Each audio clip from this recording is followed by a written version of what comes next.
Eh bien salut à tous, c'est Thomas, j'espère que vous allez bien. On se retrouve aujourd'hui pour une nouvelle vidéo sur GTA V Online où je vais vous présenter un gameplay d'un mode menu sur PS4. Ce qui est super cette fois-ci, c'est que ce gameplay m'a été exclusivement donné, c'est-à-dire que vous ne pourrez le trouver nulle part ailleurs et il s'agit de la présentation complète du mode menu sur PS4. Alors avant que je vous donne un peu plus d'informations et que je vous explique comment ça fonctionne, moi j'ai quelque chose à vous proposer. Si la vidéo atteint les 15 000 pouces bleus, je m'achèterai une PS4 comme ça. Du coup, si vous avez envie de voir des gameplays, des mods, etc. sur PS4, eh bien n'hésitez pas à partager la vidéo et surtout à bombarder la barre des likes. N'oubliez pas également de vous abonner à ma chaîne YouTube si c'est pas déjà fait, cela me ferait extrêmement plaisir. On approche des 250 000 abonnés, donc merci à tous. Alors aujourd'hui, le gameplay que je vous propose me vient directement de Kazam Mods. C'est un français, un youtubeur français qui s'est procuré une PS4 1.76. Vous retrouverez le lien de sa chaîne en description, n'hésitez pas à aller vous abonner, peut-être qu'il me fera d'autres gameplays en attendant que je m'achète un jour une PS4 moi-même. Vous savez que j'ai déjà fait des vidéos présentant des gameplays de mode menu sur PS4, que je vous ai déjà donné quelques informations, etc.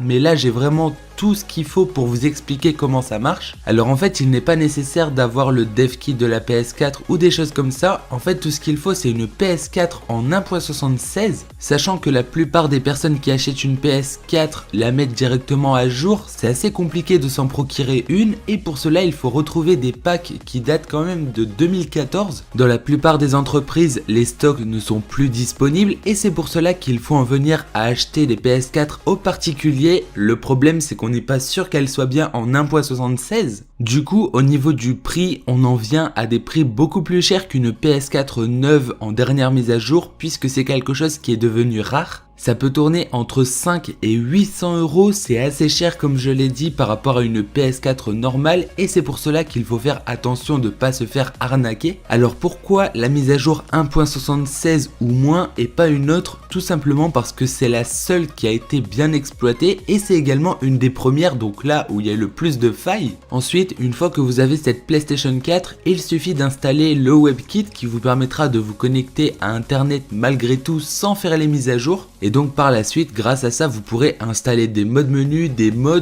donc il n'y a pas tous les jeux qui sont disponibles, seulement ceux qui étaient disponibles à cette mise à jour. Vous avez donc quand même GTA V, Call of Duty Ghost et d'autres jeux qui sont assez intéressants, surtout quand vous modez dessus. Mais vous n'avez pas les nouveaux jeux qui sont sortis récemment. Alors est-ce que ça vaut vraiment le coup de faire ça? La réponse est non, tout simplement parce que vous ne pourrez pas vous connecter au PSN en ligne. C'est sûr que c'est intéressant de pouvoir modder sur PS4 et de voir l'évolution des mods, mais c'est pas forcément une bonne affaire d'acheter une PS4 1.76 à l'heure actuelle. Donc voilà pour les informations que j'avais pas forcément mentionnées dans mes précédentes vidéos et j'espère que ça vous aura aidé à comprendre tout ça. Je remercie une nouvelle fois Kazam Mods qui m'a réalisé le gameplay que vous voyez en fond, c'est bel et bien sur PS4 donc ça fait plaisir. N'oubliez pas de bombarder la barre des likes si vous voulez malgré tout que j'achète une PS4 1.76 pour vous présenter différents mods et différentes choses qu'on peut faire avec. Je sais que 15 000 likes c'est peut-être beaucoup vous demander mais vous l'avez déjà fait alors je compte sur vous. Et sinon comme d'habitude eh bien n'oubliez pas de donner votre avis dans l'espace commentaire, de vous abonner à ma chaîne YouTube si c'est pas déjà fait et de me suivre sur les différents réseaux sociaux. Moi j'ai plus rien à ajouter, je vous donne donc rendez-vous très bientôt pour de nouvelles vidéos. C'était Thomas, allez ciao!